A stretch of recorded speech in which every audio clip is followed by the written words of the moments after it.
जो इस पूरी जंग के दौरान सबसे बड़ी जिस चीज़ की कमी है वो ट्रू इन्फॉर्मेशन का बाहर आना है। दोनों तरफ से सही इन्फॉर्मेशन नहीं मिल रही, चाहे वो अमेरिका की तरफ से हो, चाहे वो ईरान की तरफ। तो सरकारी मौक़िफ़ तो हमारे सामने आ रहे हैं। वहाँ की जो अवाम हैं उनको इंटरनेट तक एक्सेस नहीं है, उनके मुआशी हालात किस हालत तक पहुँच चुके हैं, और अभी ये ब्लॉकेड होने के बाद किस दर्जे तक उनको गुर्बत का सामना करना पड़ सकता है। तो आप क्या समझते हैं कि जो वहाँ पर अवाम है उनकी आवाज़ पहुँच पा रही है ऊपर तक और फिर दुनिया तक भी? मैं अपने YouTube चैनल पे और Facebook पे बाकायदा लाइव जाता हूँ। कभी कभार रोज रात को मैं बाहर जाता हूँ, तो कभी कभार मैं लाइव कर देता हूँ। लाइव क्या कर देता हूँ कि रात के 8 बजे से लेकर सुबह के 4 बजे तक, अयाज साहब आप जरा वो वीडियो देखिएगा, आपको यकीन नहीं आएगा कि इतना रश कहीं हो सकता है। देखें, ईरानियों का इंटरनेट का एक्सेस की जहां तक बात है, इंटरनेट एक्सेस ईरानियों के पास है।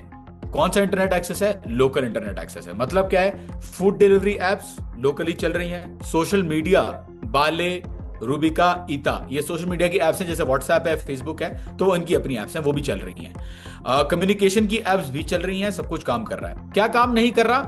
ग्लोबल इंटरनेट एक्सेस जो ईरानी इंटरनेट एक्सेस के साथ लिंक्ड है, वो काटा हुआ है, जैसे चाइना के अंदर होता है। वो क्यों किया हुआ है? वो इसलिए किया हुआ है कि देखिए, मोसाद के जो सीआई और मोसाद के यहाँ पे जो हैंडलर्स हैं, जिनके पास इंटरनेट मौजूद होगा, क्योंकि वो स्टारलिंक डिवाइसेस लगा के रखे हुए होते हैं, वो लोग पूरे पूरे नेटवर्क्स रन करते हैं ईरान के अंदर अपनी कार्रवाइयों को सरंजाम देने के लिए। जैसे कि ट्रंप ने पहले कहा था कि मैंने असला भिजवाया था प्रोटेस्टर्स को कुर्दों के थ्रू, और तो वो सारी कार्रवाइयां करने के लिए उनको लोकल नेटवर्क को एक्टिवेट करना पड़ता है। लोकल नेटवर्क को एक्टिवेट किया जाता है ग्लोबल इंटरनेट के थ्रू, व्हाट्सएप के थ्रू या टेलीग्राम के थ्रू या दूसरे ऐप्स के थ्रू।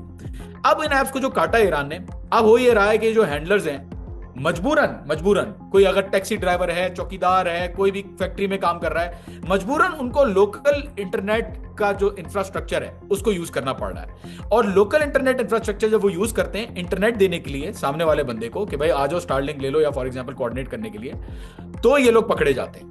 और जाहिर सी बात है, इंटरनेट अगर खुला हुआ होगा तो हैंडलर्स तो जो मैसेजेस ले रहे हैं जर्मनी से या तेल अवीव से या वॉशिंगटन से, वो सारा अपना नेटवर्क एक्टिवेट कर देंगे जैसे ही ग्लोबल इंटरनेट एक्सेस ओपन होगा।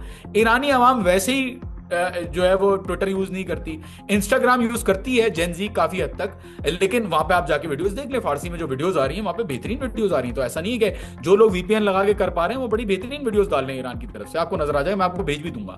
लेकिन ट्विटर के ऊपर जो बैठे हुए होते हैं वो डायस्पोरा के लोग बैठे हुए होते हैं, और वैसे ही जनरली ईरानी अवाम जो इतनी इनकलाबी फिक्र रखती है, ज्यादातर अवाम, सब तो नहीं कहूंगा, ऑपोजिशन भी है, लिबरल लोग भी हैं, मॉडर्न लोग भी हैं, लेकिन नॉर्मली ईरानी अवाम सोशल मीडिया यूज नहीं करती, क्योंकि इनका वो जो अवेयरनेस है पूरी दुनिया में, वो जो कि हमें एक्टिव रहना पड़ेगा सोशल मीडिया के ऊपर, हमें वेस्टर्न के प्लेटफॉर्म के ऊपर पार्टिसिपेट करना पड़ेगा, उस चीज को अच्छी नजर से नहीं देखा जाता ईरानियों की। ये रिस्ट्रिक्शन भी तो हो सकती है ना गवर्नमेंट की तरफ से कि उन तक जब इंटरनेट ही नहीं होगा। बहरहाल मुझे सिर्फ ये एक आखिरी कंप्लीट कर दूं, बिल्कुल रिस्ट्रिक्शन है और फेयर रिस्ट्रिक्शन है। जो इंस्टाग्राम, ट्विटर, फेसबुक, यूट्यूब, जो खराबियां माशरों में पैदा होती हैं इन प्लेटफॉर्म्स के, अभी हमारी जेंजी, मैंने 8 साल पढ़ाया है अयाज साहब एजुकेशन सेक्टर में, मैंने ओए लेवल स्कूल्स को पढ़ाया है, मैंने यूनिवर्सिटी को पढ़ाया है, 6 क्लास से लेकर मैं यूनिवर्सिटी तक के बच्चों को पढ़ा चुका हूं। जो अल्लाह माफ करे, तौबा तौबा, जो टिकटॉक से चीजें हमारे बच्चों के तक पहुंचाई जा रही हैं, जो प्रोपेगेंडा और गलाजत पहुंचाई जा रही है, अच्छा है कि वो रिस्ट्रिक्टेड रहे। मैं तो कहूंगा बहुत अच्छी बात है। उसको आप लोकली, पाकिस्तान के अंदर भी एक लोकल इंटरनेट इंफ्रास्ट्रक्चर होना चाहिए, पाकिस्तान के अंदर भी लोकल सोशल मीडिया ऐप्स होनी चाहिए, बिल्कुल सही बात है, उसके अंदर एक अवेयरनेस का इशू आ जाता है। बट जो हार्म्स हैं, जो बुराई और जो गंदगी हम तक पहुंचाई जा रही है इन सारे वेस्टर्न सोशल मीडिया आउटलेट्स के थ्रू, मेरा नहीं ख्याल किसी भी, मुझे इंस्टाग्राम पे बैन कर दिया, फेसबुक पे बैन कर दिया,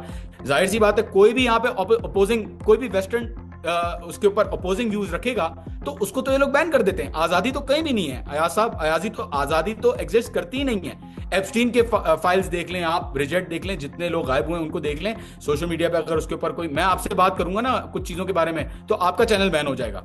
तो मैं देखें, ये आजादी का जो नैरेटिव हम बना के रखते हैं ना कि आजाद रहना चाहिए और आजादी होनी चाहिए, मैं इन सारी बच्चों वाली बातों में नहीं मानता माजरत के साथ। मुझे लगता है कि हर मुल्क के पास अपना एक कल्चरल, अपना सोशल, अपना आइडियोलॉजिकल डेवलपमेंट का स्पेस होना चाहिए, जो कि वेस्टर्न प्रोपेगेंडा कंटिन्यूअसली रोकता है।